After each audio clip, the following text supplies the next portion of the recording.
Hi, good afternoon, and thank you for joining us this afternoon on YouTube with Dr. Cassie Ackley.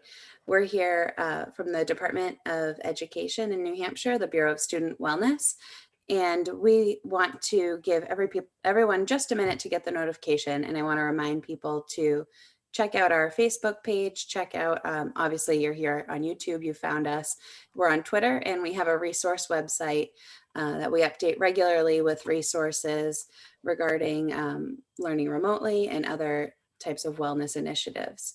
So we are so excited today to have Dr. Cassie Ackley here with us, and she is here to share about conscious evolution, the critical role of reflective practice in post-crisis actions.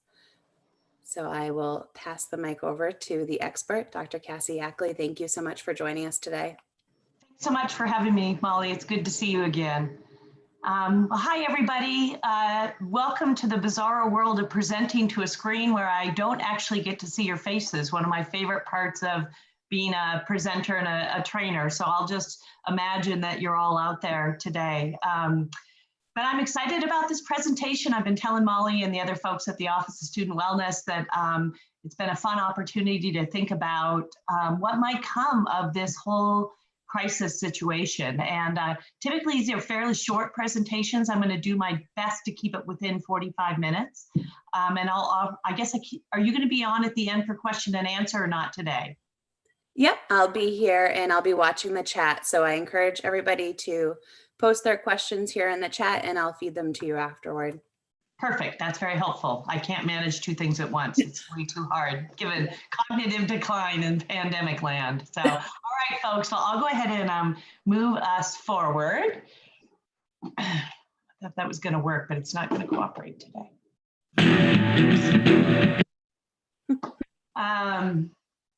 So gosh, I know many of you I probably know out there and you've heard this before, and it just is more important every day that goes by because I feel us getting weary, and I see folks that are vulnerable really starting to struggle in the world. So once again, I just want to start with gratitude and thanking you all for what you're doing to take care of kids and families. And I hope you're taking care of yourself during all of this as well. And this is familiar to how I usually start. It's really the only slide that I'm going to talk about background in the same kind of way today. But it's always important to start with context and to realize where our circumstances are. And I'm sure most of you are very familiar with what I'm sharing here. We've had unprecedented levels of stress in America, just generally speaking, largely due to the divisiveness among all of us, which has been even more apparent given current circumstances, but also the completely ubiquitous nature of violence in our communities and our families and the toll that that's taken. But also disconnection from one another in terms of our family groups and also in terms of our social relationships and media exposure. And then here we are, as we say, in this experience of shared crisis. And I think what's happening for many of us in the world during this global pandemic, it is really triggering, if you will, very deep concerns that we hold as humans, fundamental conditions of what it means to survive and what it means for humanity. And there are really four things they talk about that touch around our existential experience in the world. I'm going to say just a couple of things about each of those to get us started today. And it's hard to even say the first out loud, but you can see the very first thing is death. And we do lots of things in our lives to keep our awareness of that finality at bay so that we cannot be overly stressed. But when our world is like this, when this is what we see, when these are the kind of numbers that we're facing, it is right there. And that activates for all of us our fears of losing people we love, but also our own mortality and fear about our own health. Pardon me. And if it isn't actually, you know, our life and death circumstances, it's, as Maslow talked about, and we've all thought about for a long time, really meeting basic needs for safety. And that bar has changed dramatically in the last couple of months, where there are so many more folks not getting their needs met at these really base physiological levels around food and water and clothing, and also around safety and health, all of those things. And so even if it isn't the death in our face that we're exposed to really frequently right now, it's these other existential concerns. And for all of you out there that I know are helping others that are vulnerable, it's seeing them struggle and have to experience basic needs not being met. And I'm almost always talking about folks about the fundamental nature of us as humans. We are connected. I'm going to dig into that in a moment. But when we socially distance, when we move apart from each other, then we have to take really active steps to think about what are the implications and how are we going to remain connected during times of physical distancing.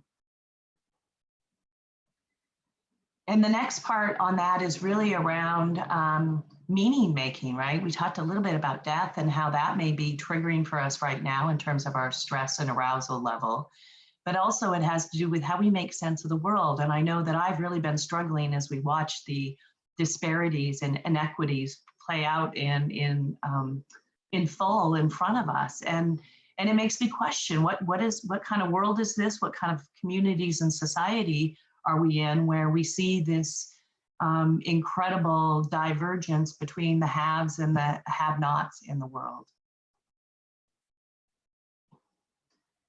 And one of the most beautiful things in the world is that we get free choice, that we are largely free, even if we are imprisoned or captured in our homes or stuck in our homes in some kind of way. We literally create our own life design, right? By every single decision that we make. And while there's a really beautiful part about that, it's also hard. It's hard to know that the decisions we make, especially the decisions that are being made today, could have such profound implications for us and the people we love around us during this time. And what I imagine many people are starting to experience is that this ongoing need to make decisions, and big decisions and little decisions in rapid succession can result in decision fatigue. We get tired of those decisions. And there's been a lot of research in the past. I'm just reminding us of very briefly in our time today that even if you look at work around research and parole decisions that are made, when you're looking at a graph like you see on the right, when somebody's rested and it's the morning and they're regulated and they haven't heard a lot of bad things all day, their favorable decisions they make are pretty high. But as you move throughout the day and you see these decisions being made, and then those decisions get less and less favorable as the people's basic needs, even just feeling hungry or worn out from the morning, aren't met. And so cumulatively, and individually, and in systems wise, I think we're really experiencing a lot of decision fatigue. So this free will part is also really hard and taxing, again, for so many of us. This just made me smile as I was thinking about kind of where we were and our ability to think existentially about the meaning of life and other worlds, and where we are right now, looking for stuff online and making sure we have things like toilet paper and black beans. I'm worried people are going to start eating the black beans that I like, right? So it means really different things for our reference point and how we take all of this in, and how we make meaning from it. And what we have been experiencing over time is what Bruce Perry refers to as a sociocultural evolution. And I'm just going to share a quote about what we're seeing happen, in particular with these generations, us, the prior generations, and those that come. We are all involved in a transgenerational process of creating the future. Sociocultural evolution is a property of the human brain, most specifically our cortex, that thinking part of our brain, to make memory, to absorb the accumulated learning of previous generations. When we do that, when we learn from history, both in the relationships we have with our youth through caregiving, but also in the way we learn from our systems and our communities and our societies. When we learn from that information, when we reflect on that information, as he says here, we make both intentional and inertial choices on what we pass to the next generation. So I think the question for some of us right now, given the pause we're in, is what do we choose? What is this world going to look like? And what have we learned from social neuroscience that is fundamentally critical to how we evolve and survive in the world today? And many people have heard a description of the reptilian brain, this knowledge that we have, right? About, you're smiling, thank you. Isn't that funny? What are you thinking? I'm thinking survive. I appreciate you smiling for me. Crack me up. So our first part of our brain, right, was very basic. Its whole job was, as you see, I'm not thinking anything. I'm thinking about survival. And later, as we began to develop over time, subsequent regions began to develop, as you see here. Our midbrain, right, our ability to remember, to feel, to interact with other people, and then later, our neocortex development, where we can be creative and we can learn from the past and think and talk and do all these wonderful things. But fear is the driver of the brain. The fear is about survival. It's the first primary region to develop, and it plays a primary role in not only development, but the functioning of our brain, dependent on where our stress level is. So we can think about this notion of state-dependent functioning that Bruce Perry talks about. I made a new little slide for this one, as you see, Molly.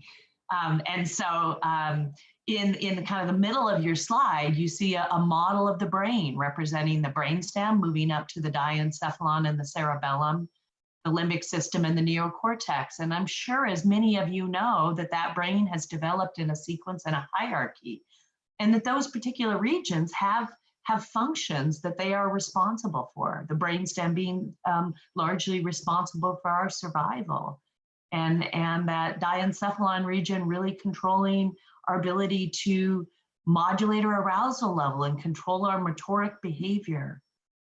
And our limbic system, the ability to have emotions and connect with other people. And as we said, then this neocortex around our ability to engage in abstract thinking. So depending on how aroused we are, it affords us the opportunity to have access to increasing regions of our brain in the same manner in which they develop. So you see, if I'm in my brainstem, if I'm, as we were just looking at before, and I'm in a survival mode at this point in time, I'm worried about my people and myself, then it's very instinctual at that point in time. It's hard to get to other regions of the brain. So we're really making instinctual choices at that point in time, and you lose a sense of time. You're just in a panic mode in that moment.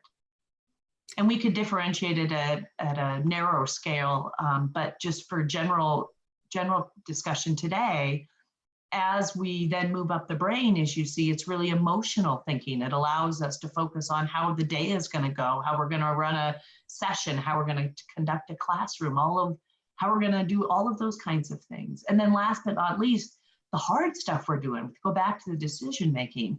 How are we going to reopen our systems? How are we going to go back into people's homes? How are we going to be safe with our food systems, given the vulnerability of those folks working in those settings? And that's going to require sophisticated thinking, abstract, future-oriented planning. And so the last thing that I want to orient you to on the slide here is the arrow, the blue arrow that I indicated on the left. What this also means is, as we have decreasing access to upper regions of our brain through state-dependent functioning, that our IQ also drops, right? We don't make good, smart, cortex-driven decisions when we feel panicky. We make infant and reptile decisions in those moments because of, again, the way the brain has developed. That last slide was actually a beautiful connection to what we've been talking about in the morning sessions. We've been talking about grit and growth mindset. Yes. And really thinking about how we can educate ourselves about brain and brain development. And really, if you're functioning down on the brainstem, the reptilian brain, you're not really open to thinking about a growth mindset yet. That was Right. a great connection. Thank you.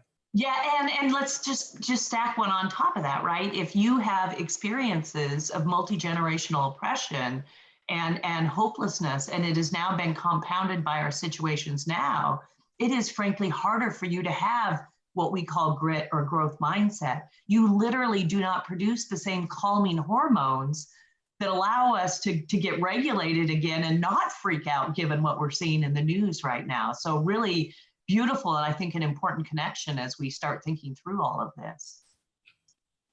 Do we have any questions or comments I should respond to at this point, or shall I keep going?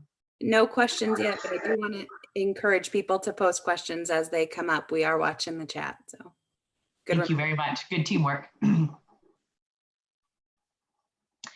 And as we said at the very beginning, we are biologically social beings through what they refer to as the social synapse. And it all begins with infants and their ultimate vulnerability, and that if they are not cared for, and with humans in particular, over longer, more extended periods of time for development and vulnerability, then they don't survive. Again, with an infancy, they would die, and later on, they would not develop to capacity, which is so much of what we were seeing with loss of social capital even before this crisis happened.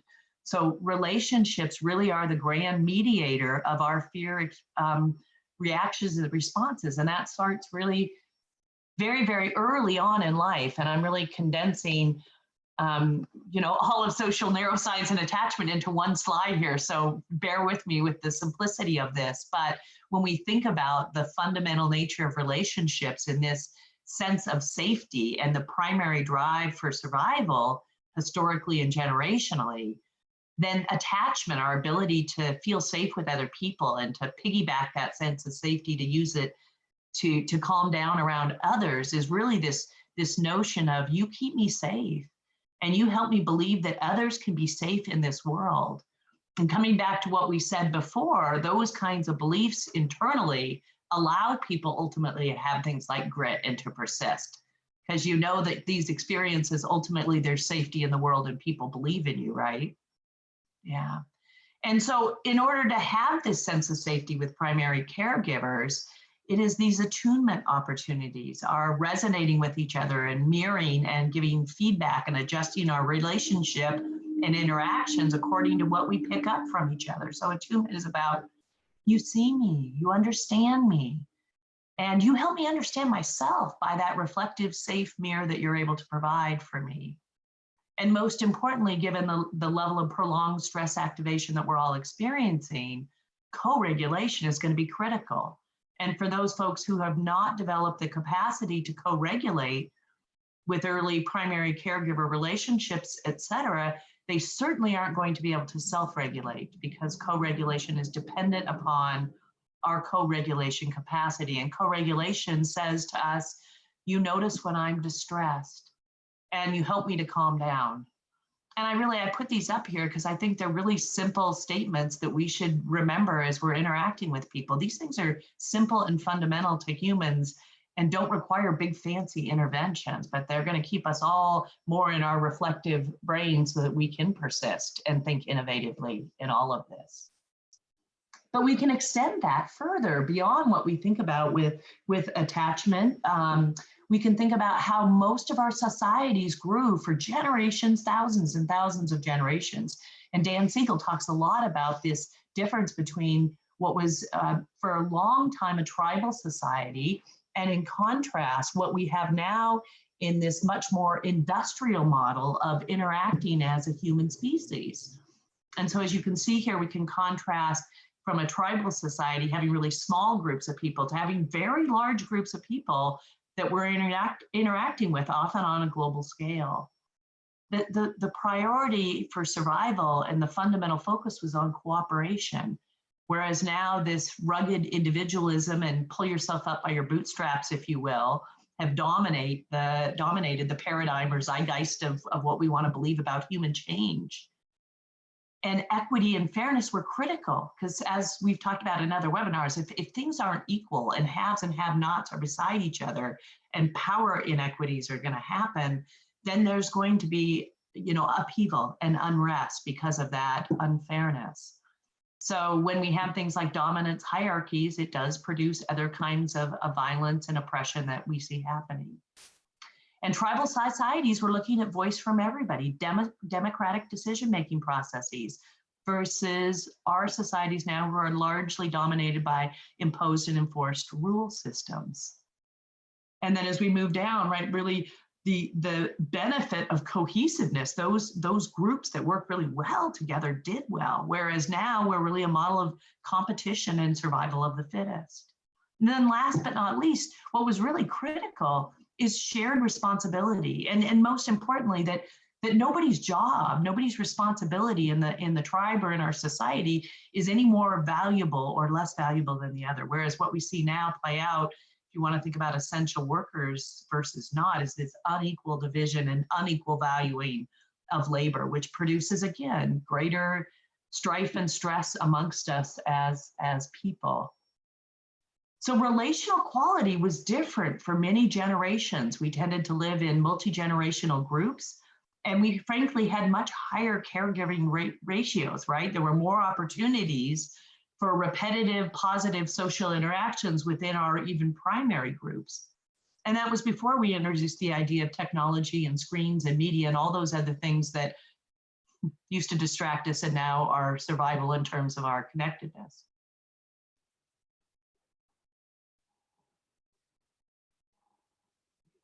And what we know most importantly is that part of the way this fundamental biological connection is manifest is through emotion contagion, development of mirror neurons because of that attunement process that allows us to resonate with the emotions of other people. It allows us to have empathy, and it allows us to either have positive or negative input and impact in the relationships that we have with other people. So I just want to share a little bit about thinking of our history and what the true nature of humanity is. So hopefully my video will work without issue. It's based on our frailties and our imperfections. So when we talk about building an empathic civilization, we're not talking about utopia. We're talking about the ability of human beings to show solidarity, not only with each other, but our fellow creatures who have a one and only life on this little planet. We are Homo empathicus. So here's the question.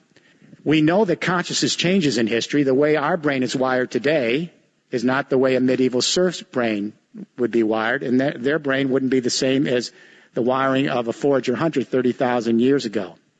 So the question I asked at the beginning of this study 6 years ago is, how does consciousness change in history? Because I wanted to imagine the following proposition. Is it possible that we human beings who are soft-wired for empathic distress, is it possible we could actually extend our empathy to the entire human race as an extended family, and to our fellow creatures as part of our evolutionary family, and to the biosphere as our common community? If it's possible to imagine that, then we may be able to save our species and save our planet. And when I say to you tonight, if it's impossible to even imagine that, I don't see how we're going to make it. Empathy is the invisible hand. Empathy is what allows us to stretch our sensibility with another so that we can cohere in larger social units. To empathize is to civilize. To civilize is to empathize.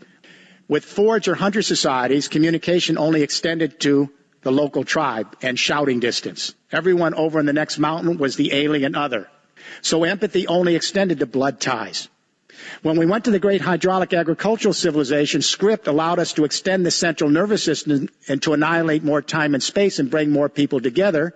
And the differentiation of skills and the increasing selfhood not only led to theological consciousness, but empathy now extended to a new fiction. And that is, instead of just associating with one's blood ties, we detribalized and began associations based on religious ties. So a new fiction, Jews start to see all other Jews as extended family and empathize with Jews. Christians start to see all other Christians as extended family and empathize with Christians. Muslims, the same. When we get to the 19th century, the Industrial Revolution, and we extend markets now to larger areas and create a fiction called the nation state. And all of a sudden, the Brits start to see others in Britain as extended family. The Germans start to see Germans as extended family. The Americans as Americans. There was no such thing as Germany. There was no such thing as France. These are fictions.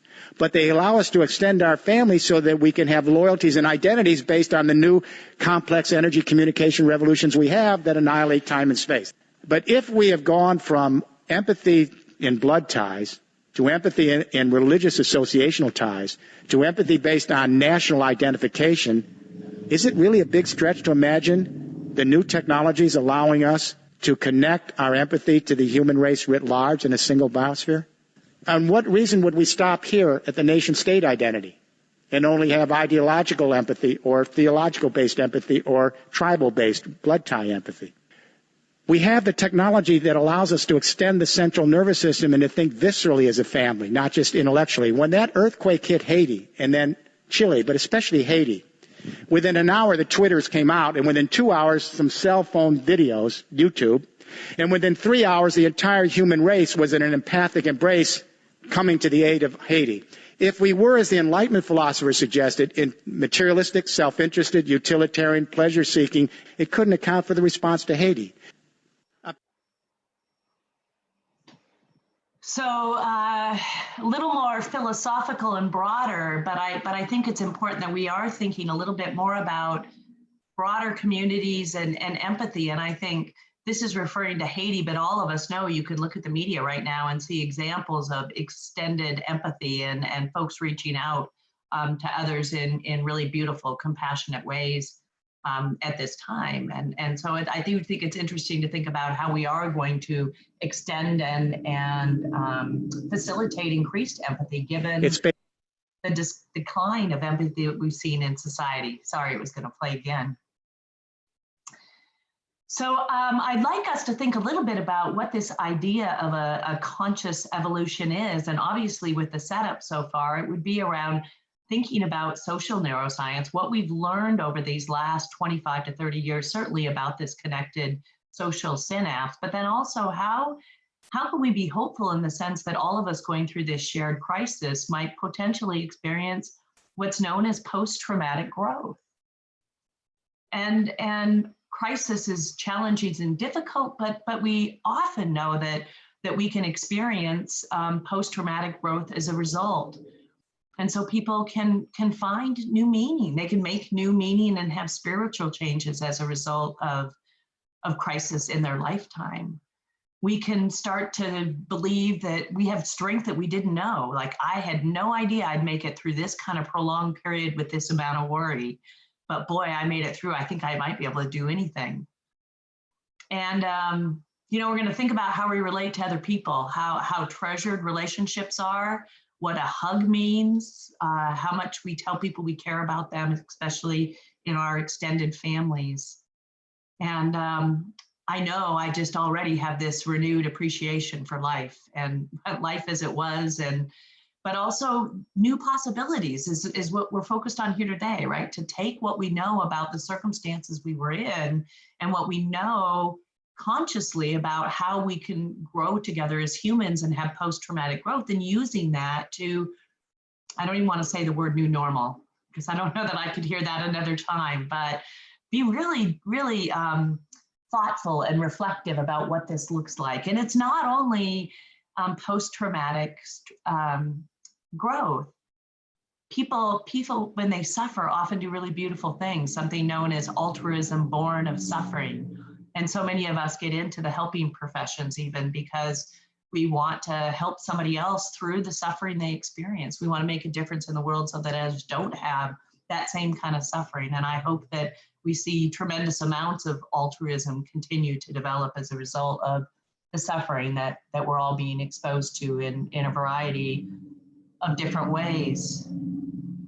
But what we also have to remember from history is how people change. And we have to have new mindsets, and we have to get out of the box about our traditional notions of coercion to change people's behaviors.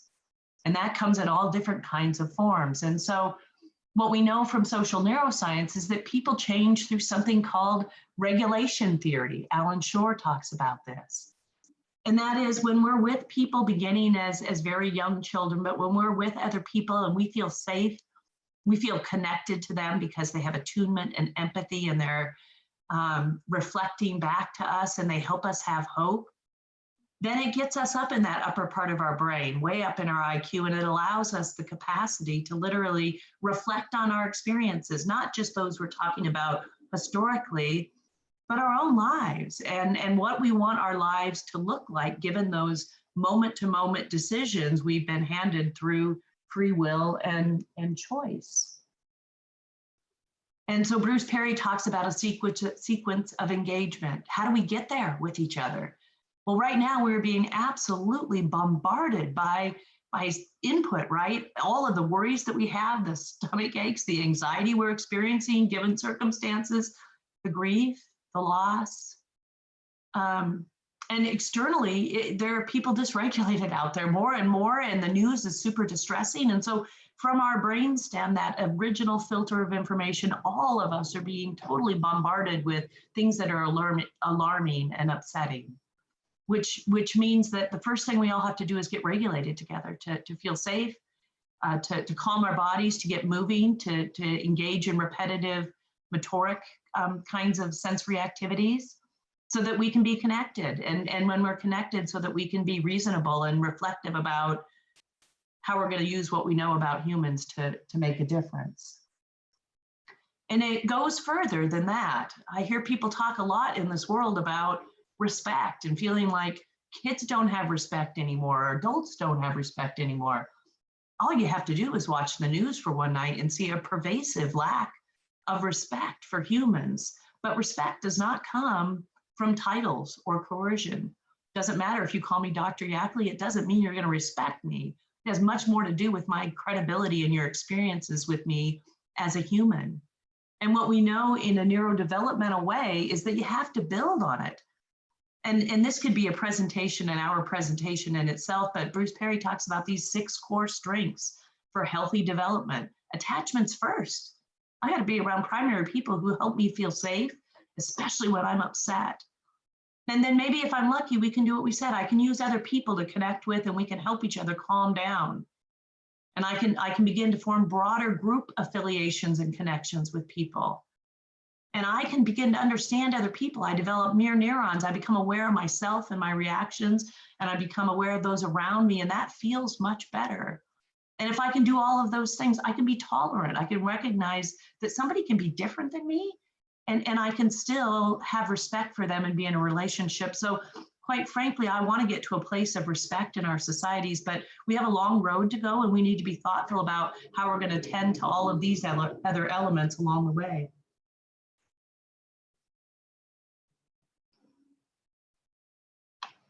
So we get back up to that. Sorry, I got an ice cube.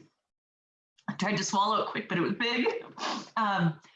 So we get up all the way to the top, this notion of reflective practice. And Molly knows this one I could probably talk about for days and days. But it really is how we change, right? We change ourselves, we transcend our circumstances, we change the future when we engage in reflective practice. So you see on the left-hand side of my slide here, when we focus on reflective practice in relationships as professionals with our children, but in our families and across communities, what happens is we become more aware, right? We become more aware of ourselves, we become more aware of others. And when we're aware of those things, it promotes reflective practice in other people. And the more that we have of that, we start having these nuanced, sensitive interactions where we're not looking at our cell phone, when we're really helping others to feel more secure and connected.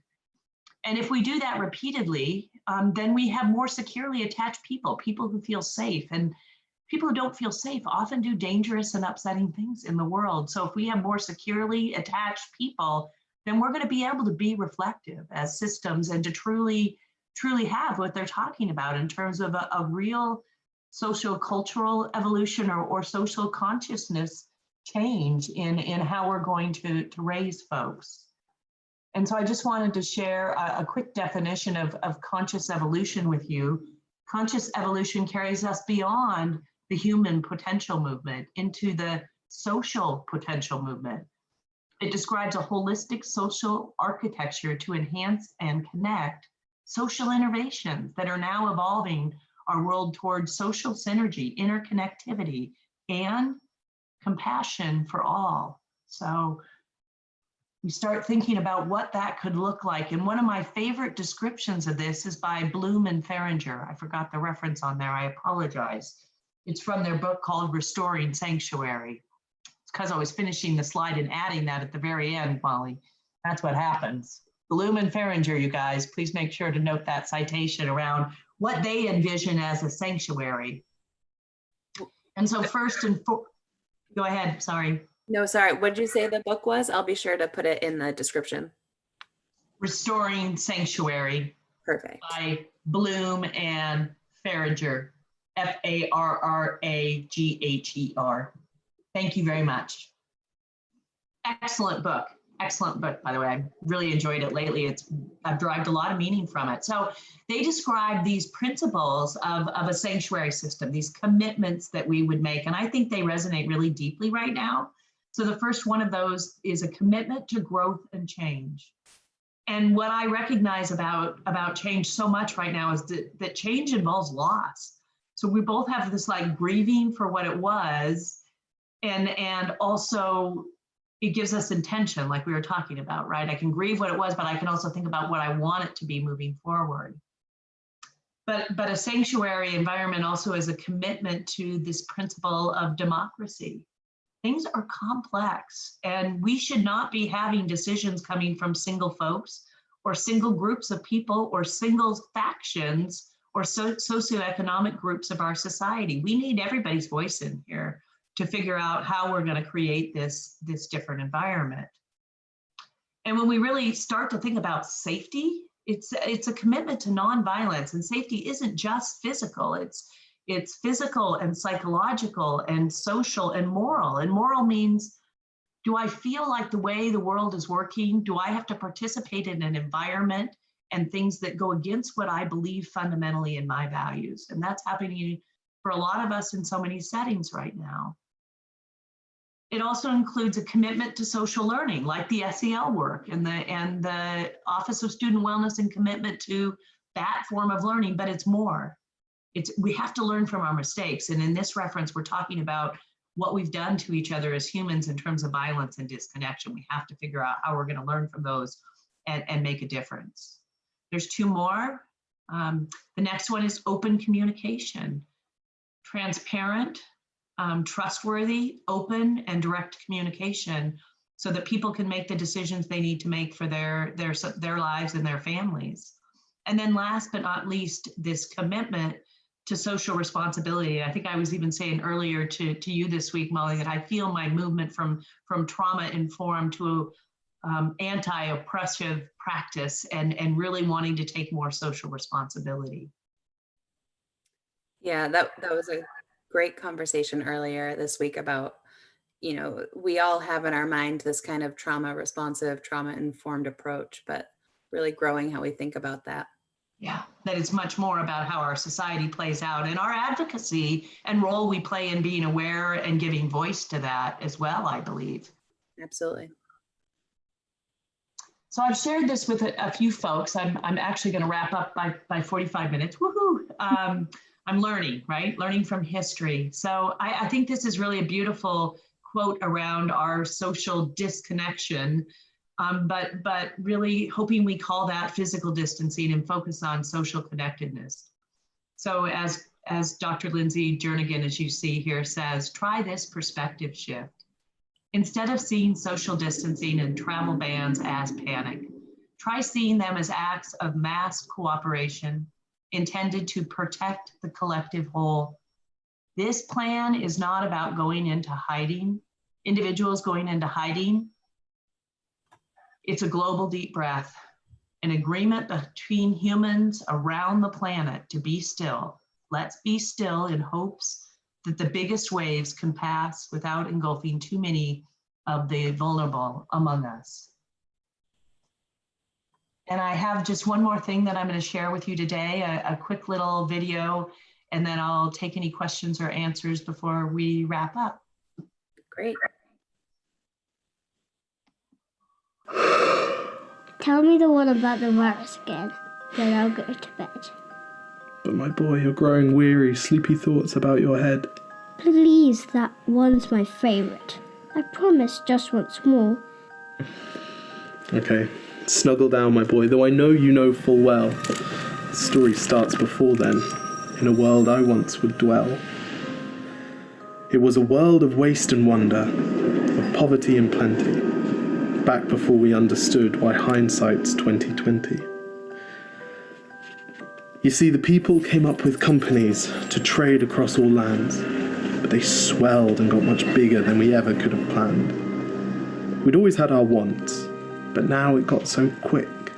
You could have anything you dreamed of in a day, and with a click.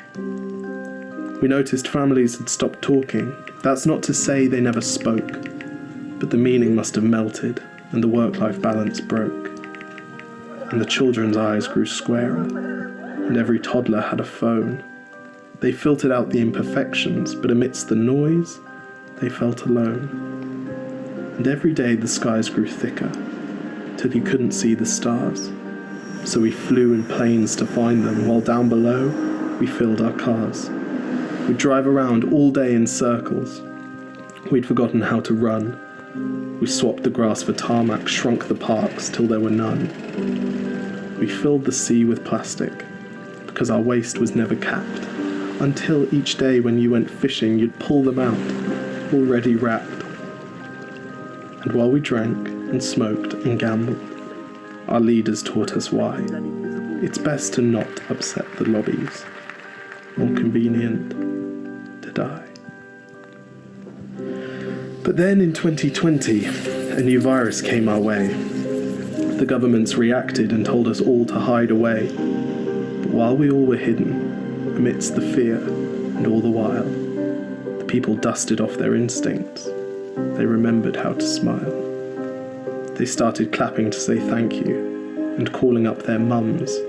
And while the car keys gathered dust, they would look forward to their runs. And with the skies less full of voyagers, the earth began to breathe, and the beaches bore new wildlife that scuttled off into the seas.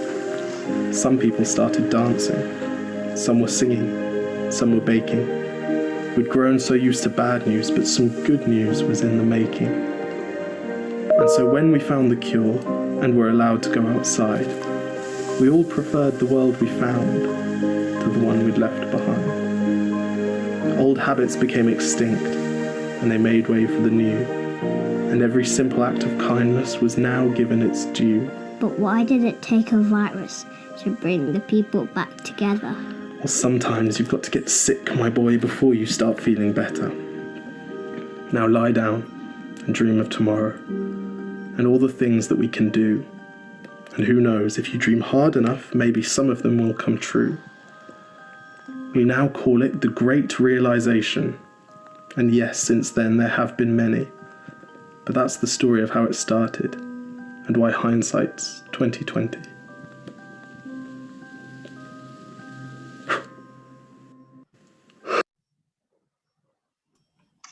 So on that note, I am going to wrap up the presentation, but I want to say thank you for being here to hopefully reflect on this with me. And I hope we're all going to be the change in creating that new world we want to see. So that's all I have for now. Molly, do we have any questions for today? We had an observation. So they said, I have seen so many people share the sentiment, I hope we don't go back. And Kelly had said, I see the information given here as proof that we don't have to go back. We can grow our empathy and be better to each other. Oh. Which I think is a great observation. Yes, thank you. And then another commenter added that they don't think society will go back. And how they feel about each other and the world has changed, and that they believe this experience has opened a lot of people's eyes to the problem.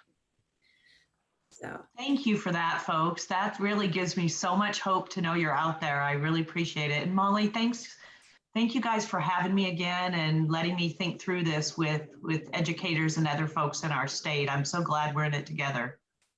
Absolutely. And I just, every time I sit and listen to your presentations, I pick up something new. Thank you.